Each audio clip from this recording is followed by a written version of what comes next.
పరిశుద్ధాత్మదేవుడు రాసిన ప్రకటన గ్రంథం. ఈ గ్రంథమును చదువువాడును వాటిని విని ఇందులో వ్రాయబడిన సంగతులను గైకును వారును ధన్యులు. ఈ సంగతులను గూర్చి సాక్ష్యమిచ్చువాడు నేను త్వరగా వచ్చుచున్నానని చెప్పుచున్నాడు. ఆమేన్. ప్రభువైన యేసు రమ్ము అని ఆ ప్రభువును ఆహ్వానిస్తూ ప్రకటన గ్రంథాన్ని మనం ధ్యానం చేసుకుందాం. క్రీస్తు యేసు పరిశుద్ధ నామాన్ని బట్టి మీ అందరికీ శుభాశీస్సులు. ఎలా ఉన్నారు? బాగున్నారా?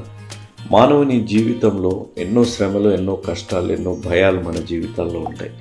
ఈ కష్టాలు, ఈ శ్రమలు, ఈ భయాల నుంచి మన జీవితాల్లో బయట పడాలి అని అంటే మనం రక్షణ సువార్త విని రక్షణ పొందితే తప్ప అవి జరగవు. ఇంత గొప్ప అవకాశాన్ని సద్వినియోగం చేసుకొని కోట్లాది ప్రజలు ఈ రక్షణ సువార్త వినేటట్టు వారు వెళ్ళలేకపోయినా వెళ్ళేలాంటి యేసును చలపరిచని బహుబలంగా ప్రోత్సహించి మాకు ఎంతో ఒక అండగా ఉన్న మా ప్రియులు, మా ఆప్తులు, మా కుటుంబ సభ్యులైన Mr and Mrs K Sahu Chhatrapati గారు మరియు ఉజ్వల రేఖ గారు హైదరాబాద్ వాస్తవ్యులు మాకు ఒక సొంత అన్నగా ఉండి మమ్మల్ని ఎంతగానో బలపరుస్తూ ప్రార్థిస్తూ ప్రోత్సహిస్తున్న ఆ సాహు ఛత్రపతి అన్నను బట్టి, ఉజ్వల రేఖ అక్కని బట్టి దేవుడికి స్తుతులు చెల్లిస్తున్నాం. ఈ కుటుంబం సాహు ఛత్రపతి అన్న తల్లి గారు మాకు కూడా తల్లి సమానులైన కైలా గౌతమి సుభాష్కర్ గారి బర్త్డే సందర్భంగా ఈ కార్యక్రమాన్ని సహాయపడ్డారు. వారి కొరకు మనం ప్రత్యేకంగా ప్రార్థిస్తాం. ప్రేమ నమ్మకం కలిగిన మా ప్రియ పరలోకపు తండ్రి, జీవం కలిగిన మా దేవ, మా జీవితాల్లో ఎన్నో యుద్ధం లాంటి పరిస్థితులు ఉన్నాయి. కానీ ప్రవ్వా, మా పక్షాన యుద్ధం చేసే దేవుడు మీరే ప్రవ్వా. మాకిచ్చిన ఆజ్ఞ భయపడకండి అని అన్నారు. ఎన్ని భయపడే పరిస్థితులు మా జీవితాల్లో ఉన్నా మేము భయపడకుండా మీ కొరకు జీవించే ఆత్మీయ అనుభవంలోకి మమ్మల్ని మీరు నడిపిస్తున్నందుకు మీకు స్తుతులు స్తోత్రాలు చెల్లించుకున్నాం. ఇంత గొప్ప రక్షణ సువార్త, జీవం కలిగిన సువార్తని ప్రకటించాలి. బర్త్డే అంటే ఎన్నో పార్టీలు చేసుకోవచ్చు, ఏదైనా చేయొచ్చు. కానీ ఒక మంచి సదుద్దేశంతో, గొప్ప మనసుతోని ప్రవ్వా సాహు ఛత్రపతి అన్న ప్రవ్వా మీ ద్వారా ప్రేరేపింపబడి తన తల్లి గారి బర్త్డే సందర్భంగా మాకు తల్లి సమానులైన కైలా గౌతమి సుభాష్కర్ గారి బర్త్డే సందర్భంగా చేసిన సహాయాన్ని బట్టి ఈ కుటుంబాన్ని నిండుగా మెండుగా దీవించండి. ప్రవ్వా సాహు ఛత్రపతి అన్నని, ఉజ్వల రేఖ అక్కని, వారిద్దరిని మీరు దీవించి ఆశీర్వదించిన ఇద్దరు బిడ్డలు రోహన్ సుభాష్కర్ మరియు జాషువా పాల్ని కూడా మీరు దీవించి ఆశీర్వదించి బలపరచమని మేము వేడుకున్నాం. ఈ కుటుంబానికి తండ్రి మీ ద్వారా ప్రేరేపింపబడిస్తున్న వాగ్దానము, ఆజ్ఞ, సూక్తి తండ్రి మీ దేవుడైన యెహోవా మీ పక్షముగా యుద్ధము చేయువాడు. ద్వితీయోపదేశ కాండం 3వ అధ్యాయం 22వ వచనం ఆజ్ఞ భయపడవద్దని ఆజ్ఞాపించి తిని. ద్వితీయోపదేశ కాండం 3వ అధ్యాయం 22వ వచనం సూక్తి దేవుడి నుండి మనం ఎన్ని ఆశీర్వాదాలు ఆశించినా అతను అనంతమైన ఉదారత ఎల్లప్పుడూ మన కోరికలు మరియు మన ఆలోచనలన్నింటినీ అధిగమిస్తుంది. తండ్రి, ఈ సూక్తి మా జీవితాల ఆత్మీయ మేల్కొల్పు తెచ్చి మీ ఆజ్ఞానుసారంగా జీవించి మీ వాగ్దానం స్వతంత్రించుకుని ఆత్మీయ అనుభవంలోకి నడిపించమని మేము వేడుకుంటూ మరొకసారి మీ పాదాల దగ్గరికి ప్రభువా ఈ వాక్యం ఇచ్చిన ప్రతి బిడ్డని, ఈరోజు రక్షణ తీర్మానం తీసుకోబోతున్న బిడ్డలకి, ఈరోజు మీ ద్వారా ప్రేరేపింపబడి చేసిన సహాయం ఈ కుటుంబం mister and Mrs K Sahu Chhatrapati garu, Ujjwala రేఖ గారు, వారి బిడ్డలు రోహన్ సుభాష్కర్, జాషువా పాల్ని మీరు నిండుగా మెండుగా దీవించండి. ఈరోజు బర్త్డే జరుపుకున్న సాహు ఛత్రపతి అన్న తల్లి గారు మాకు తల్లి లాంటి ప్రవ్వా గౌతమి సుభాష్కర్ అమ్మగారికి మీరు నిండు నూరేళ్ళు ప్రవ్వా ఆయుష్ను అనుగ్రహించి మంచి ఆశీర్వాదంతో ఆరోగ్యంతో దీవించమని యేసు నామం అడిగి వేడుకున్నాం తండ్రి. Amen. Praise the lord. How are you? ఎలా ఉన్నారమ్మా? ఎలా ఉన్నారు బాబు? ఇంట్లో అందరూ బాగున్నారా? డాడీ, మమ్మీ బాగా ఉన్నారు కదూ? డాడీ లేరని లేక మమ్మీ లేరని అంటున్నారమ్మా? డాడీని పోగొట్టుకున్నారా? మమ్మీని పోగొట్టుకున్నారా? చాలా దిగులుగా ఉంది కదూ? కొంతమంది బిడ్డలు డాడీని, మమ్మీని పోగొట్టుకున్న వారు కూడా ఉండి ఉంటారు. అనాథులైన బిడ్డల కొరకు మనం ప్రార్థన చేయాలి. తండ్రిని పోగొట్టుకోవడం అని అంటే ఎంత విచారకరమైన సంగతో కదూ? ఇంటిని పోషించే భర్త, ఇంటిని పోషించే తండ్రి లేకపోవడం ఇంటికి పెద్ద దిక్కుపోయినట్లు. ఎంతగానో ప్రేమించే తల్లి దినదినము బాగోగులు, ఇంటి పనులు చూసుకుంటూ ఇంటిని చక్కబెట్టే తల్లి లేకపోవడం, తల్లిని పోగొట్టుకోవడం ఇంటికి ఎంత నష్టమో, బిడ్డలకు ఎంత విచారకరమో. అటువంటి అనుభవాలు కలిగిన బిడ్డలు కూడా ఉండి ఉంటారు. కొంతమంది తల్లిదండ్రులు బిడ్డలను పోగొట్టుకుంటారు. ఒక ఆయన మాట్లాడుతూ అంటున్నాడు, బ్రదర్ ఎంతో చక్కగా పెరుగుతూ వచ్చింది, ఆమెను అల్లారు ముద్దుగా పెంచుతున్నాం, ఆమె బోసి నవ్వులు చూసి మురిసిపోయాం, కానీ చిన్న వయసులోనే మరణించింది. బ్రదర్ యవ్వన ప్రాయంలోనే ప్రమాదంలో మరణించింది. ఇటువంటి విచారకరమైన సంఘటనలు అనుభవిస్తూ కూడా ప్రభువులో జీవించేవారు ఉన్నారు. కాబట్టి ఈ లోకం ఈ రీతిగా ఉంది. అనేక క్లిష్ట పరిస్థితుల మధ్య మనం జీవిస్తూ ఉన్నాం. నా ప్రియులరా, ధైర్యాన్ని చెడిపోకుండా విశ్వాసమునకు కర్తయు దాన్ని కొనసాగించువాడైన యేసు ప్రభు వారి వైపు చూస్తూ వెనుకున్న వాటిని మరిచి ముందున్న వాటి కొరకు వేగురుపడుచు పరిగెత్తాలి అని మనవి చేస్తున్నాను. పాత విషయాలు మాటిమాటికి జ్ఞాపకం చేసుకుంటూ ఉంటే నష్టం మనకే. ఆరోగ్యం క్షీణిస్తుంది, మానసిక ప్రశాంతత పోతుంది, నెమ్మది ఉండదు. కాబట్టి నా ప్రియులారా, మీరు ప్రభుపై ఆధారపడితే ప్రభువారు తప్పనిసరిగా మిమ్మలను బలపరుస్తారు, మీ కన్నీటిని తుడుస్తారు. కాబట్టి ఆ ప్రభునిపై ఆధారపడమని ప్రభు పేరిట మనవి చేస్తున్నాను. మంచిది. ఈరోజు దేవుని యొక్క వాక్య ధ్యానంలోకి వెళదాం. ప్రకటన గ్రంథాన్ని ధ్యానం చేసే భాగ్యాన్ని ప్రభువారు మనకిచ్చారు. దాన్ని బట్టి కృతజ్ఞత కలిగిన మనస్సుతో దేవుని వాక్యాన్ని విందాం. దానికి ముందుగా ప్రార్థన చేసుకుని దేవుని యొక్క వాక్య ధ్యానంలోనికి వెళదాం. ప్రేమ కలిగిన మా ప్రియ పరలోకపు తండ్రి, వందనాలు స్తోత్రాలు నాయనా. ప్రత్యేకంగా భారభరితమైన హృదయంతో మా యవ్వన బిడ్డల కొరకు ప్రార్థన చేస్తున్నాను నాయనా. యవ్వన బిడ్డలు తమ యవ్వన ప్రాయంలోనే మిమ్మల్ని తెలుసుకొని మారు మనసు పొందే కృప అనుగ్రహించమని అడుగుతున్నాను నాయనా. యవ్వన బిడ్డలను దయతో కనికరించండి, కృప చూపించండి. మా యవ్వన బిడ్డలు చిన్న వయసులోంచి మంచిగా జీవిస్తూ చదువుకునే కృప దయచేయమని అడుగుతున్నాను నాయనా. పాఠశాలలో ఉన్న బిడ్డల కొరకై, కాలేజెస్లో ఉన్న బిడ్డల కొరకై, యూనివర్సిటీస్లో ఉన్న బిడ్డల కొరకై మేము ప్రార్థన చేస్తున్నాం నాయనా. వారి చిన్న వయసులోనే రక్షింపబడడం ద్వారా వారి జీవితాలు మీ వాక్య పునాదిపై కట్టుకుంటూ వారిని కన్న తల్లిదండ్రులకు నాయనా ఆధ్యాత్మికంగా పెంచుతున్న సంఘానికి, సమాజానికి ఆశీర్వాదకరంగా మా బిడ్డలను మార్చుమని అడుగుతున్నాం ప్రభు. నాయన సహాయం చేయండి. అవివాహితులైన యవ్వన బిడ్డల కొరకు ప్రార్థన చేస్తున్నాం. సరైన భాగస్వాములను అనుగ్రహించండి ప్రభువా. యవనస్తులైండి ఉద్యోగాల్లో ఉన్న మా ప్రియుల కొరకై ప్రార్థన చేస్తున్నాం. వారు చేస్తున్న పనులలో మీ కొరకు సాక్షులుగా జీవించే కృప దయచేయమని అడుగుతున్నాం నాయనా. వీరు నిజమైన క్రైస్తవులు అని చెప్పుకునే సాక్షార్థముగా వారి ఉద్యోగ జీవితాలు, వ్యక్తిగత జీవితాలు ఉండడానికి వారి పక్షంగా మీ సహాయాన్ని కోరుకుంటున్నాం ప్రభు. నిరుద్యోగులైన బిడ్డల కొరకై ప్రార్థన చేస్తున్నాం. ఆయా కాంపిటేటివ్ ఎగ్జామినేషన్స్ కొరకు సిద్ధపడుతున్న యవ్వన బిడ్డల కొరకు ప్రార్థన చేస్తున్నాం నాయనా. కృప చూపించమని అడుగుతున్నాం నాయనా. ప్రత్యేకంగా యవనస్తులుగా ఉన్న మా ప్రియ ఆడబిడ్డల కొరకు ప్రార్థన చేస్తున్నాం. వివాహమైన తరువాత వారి భర్తలను ఎంతో ప్రేమతో, సామరస్యంతో చూసుకునే కృపానుభవాలు మా యవ్వన ఆడబిడ్డలకు దయచేయండి. వారి యవ్వన ప్రాయంలోనే వారి భర్తను కన్నా తల్లిని, తండ్రిని నాయన ప్రేమతో చూసుకునే అనుభవాల్లోనికి మా ప్రియ బిడ్డలను నడిపించమని అడుగుతున్నాం నాయన. కుటుంబాలలో శాంతి సమాధానము, సంఘములలో శాంతి సమాధానము అనుగ్రహించండి.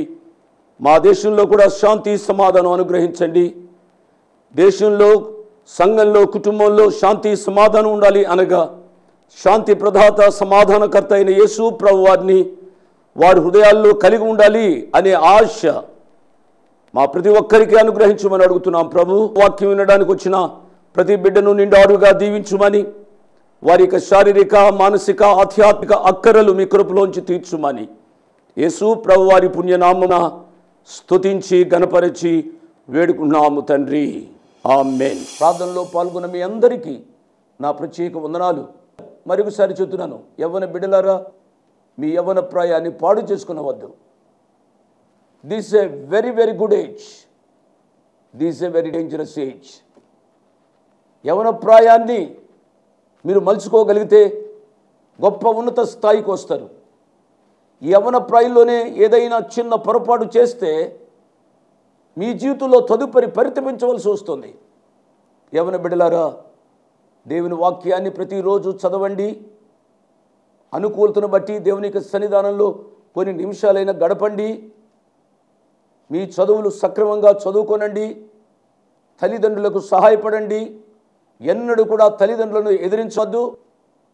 తల్లిని కానీ తండ్రిని కానీ దూషించువాని యొక్క కన్నులు లోయ కాకులు పీకునుగాక అని పరమార్థ జ్ఞాని అయిన సొలొమోను గారు సామెతల గ్రంథంలో వ్రాశారు. అట్టి దుస్థితికి రాకుండా ఉండాలి అనగా తల్లిదండ్రులను గౌరవించండి, పెద్దలను సన్మానించండి. మంచిది. ప్రకటన గ్రంథం 16వ అధ్యాయము 10వ వచనం. ఇది చివరి అనుభవంలోనికి వచ్చాం. 7 ఏళ్ల మహాశ్రమలో 7 ముద్రలు విప్పిన అనుభవాన్ని చూచాం. 7 బోరలు ఊదిన అనుభవాన్ని చూచాం. 7 పాత్రలు కుమ్మరించబడిన అనుభవాలు చూస్తూ ఉన్నాం, ధ్యానం చేస్తూ ఉన్నాం. ఇది చివరి ఉగ్రత. దయచేసి జాగ్రత్తగా వినాలి. ముద్రలు విప్పినప్పుడు ఏం జరిగిందో, బోరలు ఊదినప్పుడు ఏం జరిగిందో మనం విన్నాం. సవిస్తరంగా ధ్యానం చేశాం. వచనం వెంబడి వచనాన్ని మనం ధ్యానం చేశాం. ఇప్పుడు దేవుని కోపముతో నిండిన 7 పాత్రలు కుమ్మరించబట్టం ధ్యానం చేస్తూ ఉన్నాం. దీర్ఘశాంతుడు, కరుణామయుడు, ఎటువంటి పాపినైనా హక్కున చేర్చుకొని ప్రేమించే ఆ మహాదేవాది దేవునికి కోపం వచ్చింది. దేవుని కోపముతో నిండిన 7 పాత్రలు భూమి మీద కుమ్మరించుడని ఒక స్వరం ఆలయంలోంచి రావడం విన్నాం. ప్రియులరా, దేవునికి కోపం రానివ్వద్దు. ప్రేమించే దేవుని చేతిలో పడుట బహుభయంకరం. ఆ ప్రేమమైన చేతిలో మనము యథార్థమైన రీతి వస్తే ఆయన ప్రేమించే దేవుడు. ఆయన ప్రేమమయుడు కాదనటంలే, ఆయన జాలివంతుడు కాదనటంలే. ఆయన ప్రేమమయుడితో పాటుగా ఆయన పరిశుద్ధుడు. అపరిశుద్ధతను ఆయన ఎన్నడూ సహించే దేవుడు కాదు. ఆయన ప్రేమమయుడు, దాంతో పాటుగా ఆయన న్యాయవంతుడు, అన్యాయాన్ని సహించే దేవుడు కాదు. నీవు అపరిశుద్ధంగా జీవించినా, అన్యాయముగా జీవించినా, పాపంతో జీవిస్తూ ఉన్నప్పటికీ కూడా నిన్ను సహిస్తూ వస్తున్నాడు. ఆయన సహింపును అపార్థం చేసుకునవద్దు, చేతగాని వానిగా లెక్క కట్టవద్దు. దయచేసి ఈ వాక్యాలు జాగ్రత్తగా వినాలి. ప్రకటన గ్రంథం 16వ అధ్యాయం 10వ వచనం. 5వ దూత తన పాత్రను ఆ క్రూర మృగం యొక్క సింహాసనం మీద కుమ్మరింపగా దాని రాజ్యము చీకటి కమ్మెను. మనుషులు తమకు కలిగిన వేదనను బట్టి తమ నాలుకలు కరుచుకొనుచుండిరి. తమకు కలిగిన వేదనను బట్టి పుండ్లను బట్టి పరలోకమందున్న దేవుని దూషించిరి గాని తమ క్రియలను మాని మారు మనసు పొందినవారు కారు. విన్నారు కదూ? పై 4 దూతలు తమ పాత్రలను సృష్టిపై కృమ్మరించినట్లుగా మనం ధ్యానం చేస్తూ వచ్చాం. ప్రియులరా, ముద్రలు కానివ్వండి, బోర్లు కానివ్వండి, పాత్రలు కానివ్వండి, ఇవి ధ్యానం చేస్తున్నప్పుడు పరిశుద్ధ గ్రంథం మన మైండ్లో తిరుగుతూ ఉండాలి. నేను ఇక్కడ చదివాను కదూ, ఈ యొక్క 5వ దూత తన పాత్రను ఆ క్రూర మృగం యొక్క సింహాసనం మీద కుమ్మరింపగా తన రాజ్యము చీకటి కమ్మెను. ఈ రీతిగా ఈ యొక్క 7 దూతల యొక్క చేతుల్లో ఉన్న పాత్రలను కుమ్మరిస్తూ ఉన్నప్పుడు ఫరో కాలంలో జరిగిన ఆ ఉగ్రత లేక ఆ తెగుళ్ళు మనం మననం చేసుకుంటూ ఉండాలి. తద్వారా దేవుని యొక్క వాక్యంలో ఉన్న పొందిక మనకు అర్థమవుతుంది. 3 విషయాలు మీ మనసులో ఉంచుకోనండి. నిర్గమాకాండంపై మన మనసు వెళ్ళాలి. ఐగుప్తు దేశంలో ఫరో కాలంలో ఏమి జరిగిందో, ఎటువంటి తెగుళ్ళు వచ్చాయో అది ఒక ప్రక్కన మనం పెట్టుకోవాలి. తదుపరి బూరలు ఊదుతూ ఉండగా జరిగే సన్నివేశాలు మనకు జ్ఞాపకం ఉండాలి. ఈ పాత్రలు కుమ్మరిస్తూ ఉన్నప్పుడు జరిగే విషయాలు, ఈ 3టిని క్రోడీకరించి మనం ధ్యానం చేస్తూ ఉంటే ఆధ్యాత్మిక ఆనందం పొందుతాము అండి. ఆకాశము భూమి గతిస్తుంది, కానీ దేవుని వాక్యంలో ఒక పొల్లు కూడా తప్పిపోదు. What a wonderful book it is. ఎటువంటి శ్రేష్టమైన గ్రంథం అండి పరిశుద్ధ గ్రంథం. కాబట్టి ఈ యొక్క ధ్యానాలు మీరు పోగొట్టుకునవద్దని మనవి చేస్తున్నాను. ఇంతవరకు సృష్టిపై జరిగిన శ్రమలు, ఈ శ్రమలకు కారణమైన క్రూర మృగం మీదకు వెళ్ళినట్లుగా మనం చదివాం. 5వ దూత తన పాత్రను ఆ క్రూర మృగము యొక్క సింహాసనం మీద కుమరింపగా దాని రాజ్యము చీకటి కమ్మెను. విన్నారు కదా? నిర్గమాకాండం 10వ అధ్యాయం 21వ వచనాన్ని మీరు చదవాలి. ఆ చీకటి కమ్మిన అనుభవాలు ఐగుప్తు దేశంలో ఫరో కాలంలో జరిగిన అనుభవాన్ని జ్ఞాపకం చేస్తూ ఉంది. మనం ఇదే భాగాన్ని మనం చూసినట్లయితే ఈ 5వ బూర ఊదినప్పుడు కూడా జరిగింది ఏమిటో మనం చూస్తాం. ప్రకటన గ్రంథం 9వ అధ్యాయము 2వ వచనాన్ని చూడండి. అతడు అగాధము తెరవగా పెద్ద కొలిమిలో నుండి లేచు పొగ వంటి పొగ ఆ అగాధములో నుండి లేచెను. ఆ అగాధంలోని పొగ చేత సూర్యుని వాయుమండలమున చీకటి కమ్మెను. కాబట్టి ఎక్కడ చూసినా చీకటి చీకటి. చాలా విచారకరమైన సంగతి. పై భాగంలో చూసినట్లయితే 4వ దూత తన పాత్రను కుమ్మరించినప్పుడు సూర్యుడు తీవ్రమైన వేడితో ఉన్నట్లుగా చూస్తాం. 5వ దూత పాత్రను కుమ్మరించినప్పుడు ఆలబి సడన్గా చీకటి కమ్మినట్లుగా చూస్తాం. ఎంత వైరుధ్యం ఉందో మీరు ఆలోచించాలి.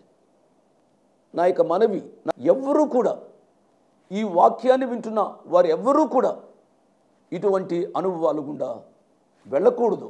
అమ్మా బాబు, నేను మనవి చేస్తున్నాను. ఇవి మనకొద్దు.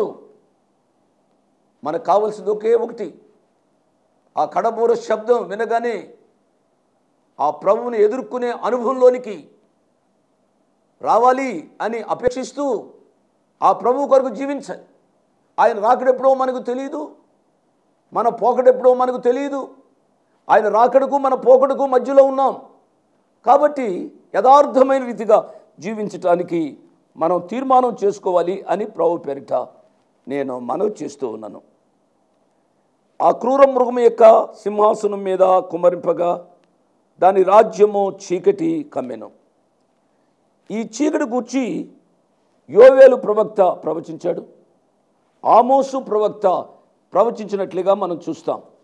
యోవేలు గ్రంథంలో మనం చూసినట్లయితే యోవేలు గ్రంథం 2వ అధ్యాయము 2వ వచనం చూడండి. ఆ దినము అంధకారమయముగా ఉండును, మహాంధకారము కమ్మును, మేఘములను గాఢాంధకారమును ఆ దినమున కమ్మును, పర్వతముల మీద ఉదయకాంతి కనబడినట్లు అవి కనబడుచున్నవి. ప్రియులారా, కాబట్టి ఆ దినము బహుభయంకరమైన అంధకారంగా ఉంటుంది అని యోవేలు ప్రవక్త ప్రవచించాడు. ఆమోసు గ్రంథంలో చూసినట్లయితే ఆమోసు గ్రంథం 5వ అధ్యాయము 20వ వచనం చూడండి. యెహోవా దినము నిజముగా వెలుగై ఉండదు కాదా? వెలుగు ఏమాత్రమును లేక అది కారు చీకటిగా ఉండదా? విన్నారు కదా, భక్తులు ప్రవచించారు అండి. నహూము, జెఫన్యా ఈ రీతిగా చూసినట్లయితే ఆ గ్రంథాల్లో కూడా ఈ దినాన్ని గురించి వ్రాయబడి ఉంది. ఇది ఒక ప్రకాల ఉంచండి. యేసు ప్రభు వారు శరీరధారిగా ఉన్న దినాల్లో కూడా ఆయన ఈ రీతిగా చెప్పారు. మార్కు సువార్త 13వ అధ్యాయంలో చూసినట్లయితే మార్కు సువార్త 13వ అధ్యాయం 20వ వచనం, ప్రభు ఆ దినములను తక్కువ చేయని ఎడల ఏ శరీరియు తప్పించుకొనకపోవును. ఏర్పరచబడిన వారి నిమిత్తము అనగా తాను ఏర్పరచుకొనిన వారి నిమిత్తము ఆయన ఆ దినములను తక్కువ చేశాను. కాగా ఇదిగో క్రీస్తు ఎక్కడ ఉన్నాడు, అదిగో అక్కడ ఉన్నాడు అని ఎవడైనాను మీతో చెప్పిన ఎడల నమ్మకుడి. ఆ కాలమందు అబద్ధపు క్రీస్తులను అబద్ధపు ప్రవక్తలను వచ్చి సాధ్యమైన ఎడల ఏర్పరచబడిన వారిని మోసపుచ్చుటకై సూచక క్రియలను మహత్కార్యములను అగపరచెదరు. ఈ దినాలు ఆ రీతిగా ఉన్నాయి అని అనిపిస్తున్నాయి కదూ. ఈ దినాల్లో కూడా ఎంతోమంది అబద్ధ ప్రవక్తులు అబద్ధ బోధకులు వస్తూ ఉన్నారు. ఈనాడు చాలామంది బోధలు చేస్తున్నారు. మనం చేసే బోధలు యథార్థమైనవేనా? ఎందుకు బోధ చేస్తున్నాం? టీవీలో బోధ చేయవలసిన అవసరం ఏముంది? అనేక మందికి అనుకూలత లేక మనకంటే భక్తిపరులు చక్కగా బోధించేవారు చెప్పలేకపోతున్నారు కదూ. చెప్పే మన బోధలు దేవుని వాక్యానుసారంగా ఉన్నాయా? అబద్ధ బోధకులుగా, అబద్ధ ప్రవక్తులుగా మనుషులను ఒప్పించాలని, మనుషులను మప్పించాలని, స్వార్థంతో ఏదో సంపాదించాలి, పేరు ప్రఖ్యాతులు లేక డబ్బు ధనధాన్యాలు సంపాదించాలన్నా మనం బోధ చేసేది? చివరి దినాలు ఆ రీతిగా ఉంటాయి అని చెప్పబడింది. ప్రియులారా, దయచేసి మరలా ఆ యొక్క అధ్యాయం మీదకు వస్తామో, ఎప్పుడైతే చీకటి కమ్ముకుందో ఏమి కనబడటంలే, మనుషులు తమకు కలిగిన వేదనను బట్టి తమ నాలుకలను కరుచుకొనుచుండ్రి. ఎంత విచారకరమైన సంగతి! ఏ నాలుక మానవుని యొక్క సంభాషణ కొరకు ఉపయోగపడాలో, ఏ నాలుక రుచి అనుభవాన్ని కలుగు చేస్తుందో, ఆ నాలుకనే వారు ఖర్చుకునే అనుభవాల్లోనికి వస్తారట. అటువంటి అనుభవంలోనికి ఈ వాక్యం వింటున్న వారు ఎవ్వరూ వెళ్ళకూడదు అండి. దయచేసి తమకు కలిగిన వేదనలు బట్టి, మీరు విన్నారు కదూ, ఆ వేదనలు ఏంటో మీరు విన్నారు కదూ. మొదటి దూత తన పాత్రను కుమ్మరించినప్పుడు చెడ్డ పుండు పుట్టింది, క్యాన్సర్ కంటే భయంకరమైనది. రెండవ దూత సముద్రం మీద కుమ్మరించగా సముద్రంలో ఉన్న నీళ్ళన్నీ రక్తం అయిపోయినాయి, జంతువులన్నీ చచ్చిపోయినాయి. ఎంత విచారకరమైన సంగతి అండి. మూడవ దూత తన పాత్రను నదుల మీద, జలధారల మీద కుమ్మరించగా అవి కూడా రక్తమైనాయి. త్రాగుదాము అని వెళితే నదుల్లో నీరు రక్తం, నీరు రక్తం, కుళాయిలో నీరు రక్తం. ఓ ప్రియులారా, యేసు ప్రభు వారి యొక్క రక్తాన్ని చిందించిన మానవాళి రక్తాన్ని త్రాగవలసి వస్తుంది. జాగ్రత్తగా ఆలోచించాలి. యేసు ప్రభు వారి యొక్క రక్తాన్ని చిందించడానికి హేతువైన మానవుడా, కానుక దినాన్ని నువ్వు మారు మనసు పొందకపోతే నువ్వు రక్తాన్ని త్రాగవలసి వస్తుంది. నువ్వు ఆలోచించమని ప్రభు పేరిట నేను మనవి చేస్తూ ఉన్నాను. నాలుగవ దూత బోర ఊదినప్పుడు సూర్యుని మీద కుమ్మరించగా ఆ సూర్యుని యొక్క తీవ్రమైన వేడికి మనుషులు కాలిపోయినట్లుగా మనం చూస్తాం. ఈ ఐదవ దూత తన పాత్రను క్రూర మృగం మీద, ఆ సింహాసనం మీద, ఆ క్రీస్తు విరోధి యొక్క సింహాసనం మీద కుమ్మరించగా వారి కలిగిన వేదనను బట్టి, పుండ్లను బట్టి మారు మనసు పొందడానికి బదులుగా వారు దేవుణ్ణి దూషించారు. ఎంత విచారకరమైన సంగతి! దేవుడు 10 ఆజ్ఞలు ఇస్తూ చెప్పాడు, ఆయన పవిత్రమైన పరిశుద్ధమైన నామాన్ని అనవసరంగా ఉచ్చరించకూడదు అని అంటే ఆ దేవుని నామాన్ని దూషిస్తూ ఉన్నారు. ఈ వాక్యం వింటున్న ప్రియ తమ్ముడు, ప్రియ చెల్లి, నీ ప్రవర్తన, నీ జీవిత సరళి వైఖరి దేవుని నామాన్ని దూషించేటట్టుగా ఉన్నదేమో. పలానా అమ్మాయి క్రైస్తవుల అమ్మాయి చూడు, పలానా అబ్బాయి క్రైస్తవుల అబ్బాయి చూడు, ఆ సంఘం చూడండి, ఆ సంఘం ఎదుట పోలీసులు ఉంటారు, లోపల ఆరాధన జరుగుతుంది. దేవుని నామానికి మహిమ, దేవుని నామం దూషించబడుతుందా? ఆలోచించాలి ప్రియులారా. మనం మాట్లాడితే బైబిల్ చెప్తాం, మాట్లాడితే నీతి కబుర్లు చెప్తాం, కానీ బ్రతుకు సమంగా లేకపోతే లోకం ఏ రీతిగా మనల్ని నమ్ముతుంది? భారతదేశంలో క్రైస్తవ శాతం ఎందుకు పెరగలేకపోతుంది? కోటాలకు లక్షలు వేలు జనం వస్తున్నారని మురిసిపోతున్నాం, కానీ ఈ లక్షలు వేల మంది జనాంగంలో ఈ కూడికల్లో మారు మనసు పొందిన వారు ఎంతమంది? ఆలోచించాలని ప్రభు పేరిట నేను మనవి చేస్తూ ఉన్నాను. వారు దేవుని దూషించరు, కానీ తమ క్రియలను మాని మారు మనసు పొందిన వారు కారు. ఎంతకాలంగా ఈ వాక్యాన్ని వింటున్నావు? శ్రేష్టమైన దైవదాసులు నీకు సంఘ కాపరులుగా ఉన్నారు.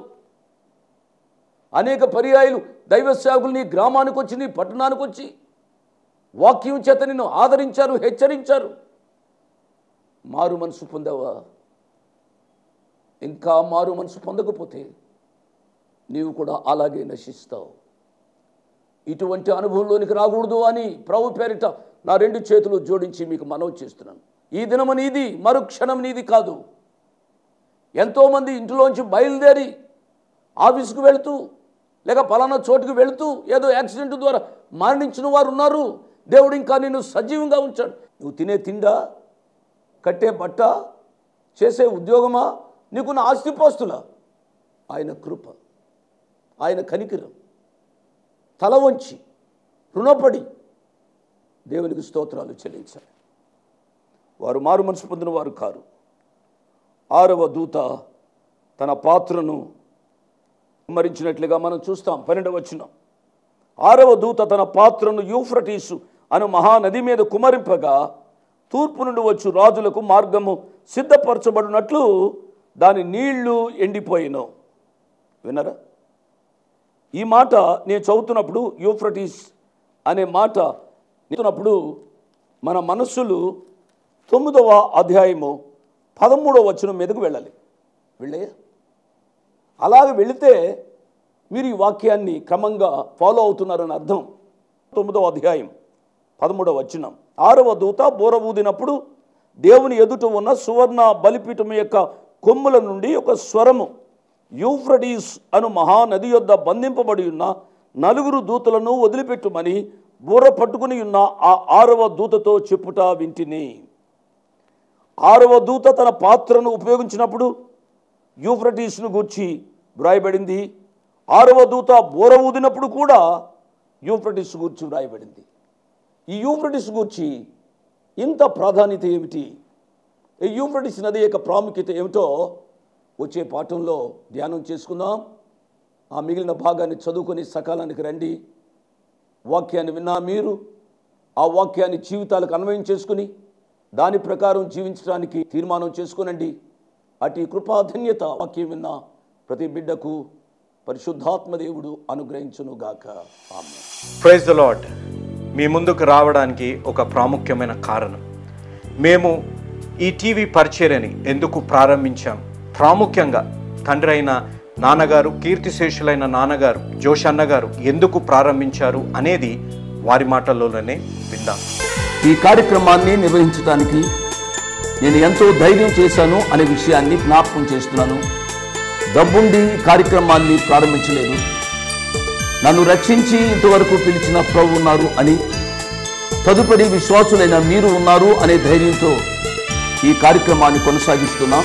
విన్నారు కదా, నాన్నగారు ఏ ధైర్యమైతే వారు చేసి టీవీ కార్యక్రమాలని ప్రారంభించారు, మన రక్షకుడైన యేసు ఉన్నారని, విశ్వాసులైన మీరు ఉన్నారనే ధైర్యంతోనే ఈ టీవీ కార్యక్రమాలని మేము కొనసాగిస్తున్నాం గత సంవత్సరాలుగా.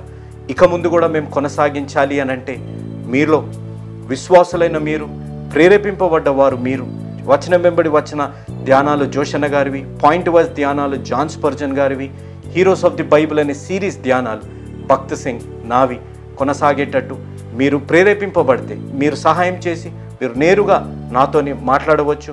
నాతో మాట్లాడి మాకు సహాయం చేయాలనేది నా మనవి. కాబట్టి మీరందరూ ఏ భారమైతే, సేవా భారమైతే నాన్నగారు గత 40 సంవత్సరాలుగా ముందుకు కొనసాగించారు, ఇప్పుడు యవనస్తులమైన మా అన్నగారు జాన్ స్పర్జన్ గారు మాపై ఉంది. కాబట్టి మీరు కూడా ఏ విధంగా నాన్నగారిని అయితే ప్రోత్సహించారు, నాన్నగారిని ఆదరించారు, మమ్మల్ని కూడా ఆ విధంగానే ప్రోత్సహించి ఆదరిస్తారని నమ్ముచు సెలవు తీసుకుంటున్నాను. దేవుడు మిమ్మల్ని దీవించి ఆశీర్వదించునుగాక. ఆమేన్.